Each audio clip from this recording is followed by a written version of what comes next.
beautiful soul. Welcome. This is Rochelle with the Healing Rose, and we're taking a look at the Green Witches Oracle deck.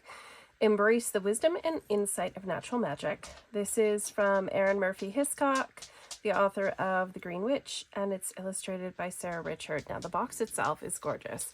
So this actually is all like raised. It's just so, it's such a luxurious box. I really like it. So we are decorated on all sides, which is gorgeous. So it's from Adams Media, through Simon and Schuster.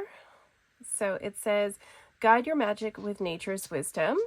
Introducing the Green Witches Oracle deck, a magical tool that connects you with the wisdom of nature and the enchanting realm of green witchcraft. Embark on a transformative journey guided by this captivating oracle deck. Within this deck's beautifully illustrated cards, you will find a tapestry of botanical wonders, ancient symbols, and mystical creatures. Each card offers you profound insights and guidance for your spiritual path. Let the Green Witches Oracle deck reveal the secrets of healing, manifestation, and intuitive growth. Whether you are a seasoned practitioner or a curious seeker, this deck serves as a bridge between the human and natural realms, fostering a deep connection to the elements and the spirits that dwell within them. So, yeah, it's just absolutely, it's a gorgeous little deck. And I think it retails for, what does it say on here? $19.99 US, $26.99 Canadian. Really reasonably priced. Now let's take a look at the bottom. So the bottom of the box has this gorgeous, beautiful little landscape. Like every aspect of it's just gorgeous. I can't even tell you. I totally, it feels really luxurious. Okay, so the guidebook. So I was kind of drawn, there's another oracle of almost the same name. I think it's just called the Green Witch Oracle. And I was drawn to this one a little bit more. I like the simplicity of it. The other one had a lot more the alchemical signs and whatnot. This is quite a simple, lovely little deck. So I believe we have like 50 cards in this deck. So it is fairly substantial. I love the backs. It is a standard oracle size. So if we take just a standard Hay House card, it is basically the same dimensions. I love that it's got this not super shiny glossy finish. I really am not a big fan of the big glossy finish on decks. So quickly, let's take a look at the guidebook. So there is a fair amount of this sort of standard that we come across in the guidebook.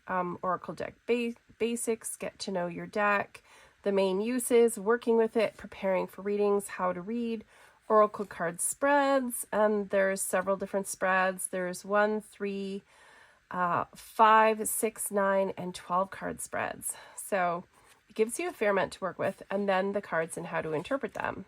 So when we get to the cards, each card has 2 pages. One page, of course, this gorgeous book is full color. So one page is the image. The other one has the card meaning, and reflection. So with a few of the keywords. All right, so let's just take a look at the cards. I am so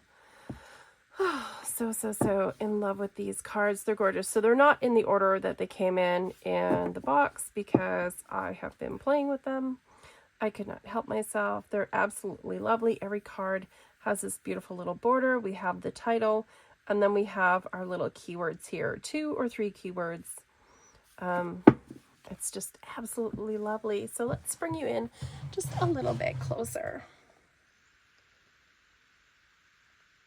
All right. Yeah, I was quite enchanted by this little deck, and so I was very excited. I think this may have been my last purchase of 2024. So the backs are just beautiful. I love them. It's simple. It's kind of folkloric, sort of whimsical. It actually really reminds me of something. Like there's a deck, there's a tarot deck that this reminds me of, and I cannot put my finger on it. I swore I had a deck that would go with this, and I don't know. I'm probably missing something. I probably decluttered the deck that I thought would go with this. But it is just lovely. I think the drawings are so sweet. I love everything about this deck. And it is, I mean, I was surprised because a lot of just, sort of, let me say, I don't want to say like generically themed, but where we have decks and they have a common theme, and there's several different ones out there. We're usually only getting like, 36 cards quite often in an oracle. Sometimes we get the 44, which feels like hefty and substantial. And I think this is actually 50. It doesn't say on the box and it doesn't say in the book, and they're not numbered. But it's about 100 pages, from the first little thing in the book, to the last one. It's basically 100 pages. So I'm pretty sure that's 50 cards. I haven't bothered to sit and count them. I get too caught up. I love this. The roots. We have our little skulls down here. That tree is digging deep. We have our mushrooms. It's just, yeah, it's so adorable.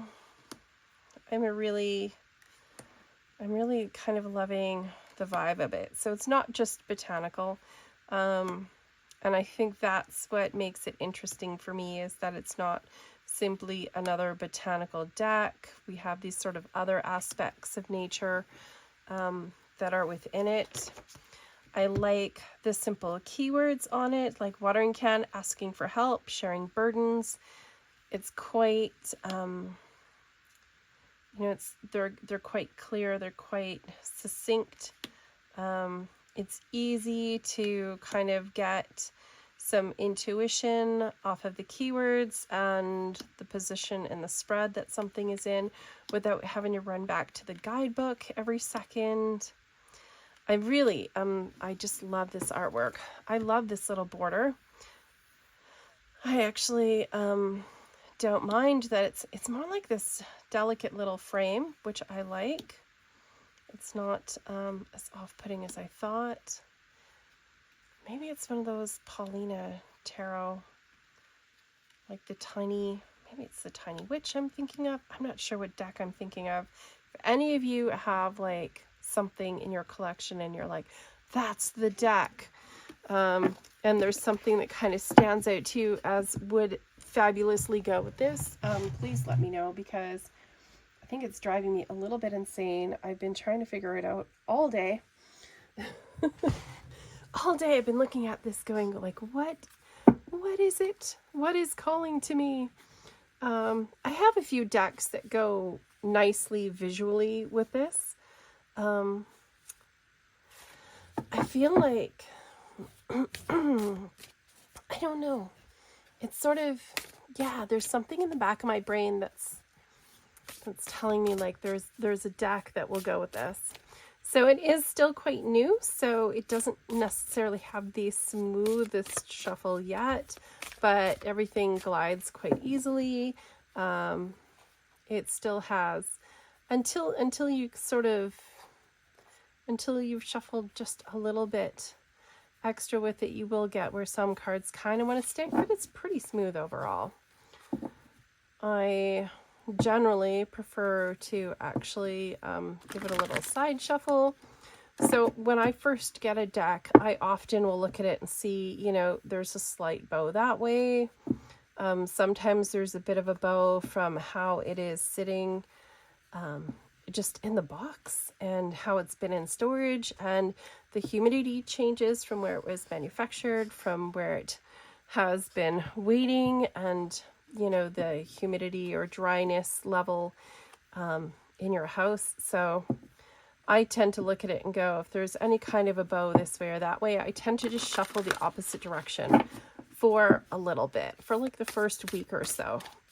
So even if that means I might sometimes be turning it, to face towards me, it doesn't really matter, because then I will simply just overhand shuffle it to get through that. But I find that usually gets rid of if there's any kind of a bow starting to happen. This one has a little bit of a bow, and it's you almost don't see it, but it's on this side. So I will, for the next, probably 3 or 4 days that I work with it, continue to just randomly shuffle it this way, and then it will it's already lost almost all of it already. So it doesn't take very much. So if you find your cards are starting to get a serious bow in them one way or the other, generally it's either from being stored where it sits upright and it sits like this, and the weight over time, gravity will affect and put a bow into your cards, or it's how you're shuffling. So just a little fun little side tip. Oh, there we go. I wasn't going to shuffle them that way, but I forgot. All right, so let's just pull a card. What should we get? Maybe this one. This one was kind of sticking out. And we'll take a look in the little guidebook and we'll see what it says. All right, so Rosemary, remembrance, loyalty, and faithfulness.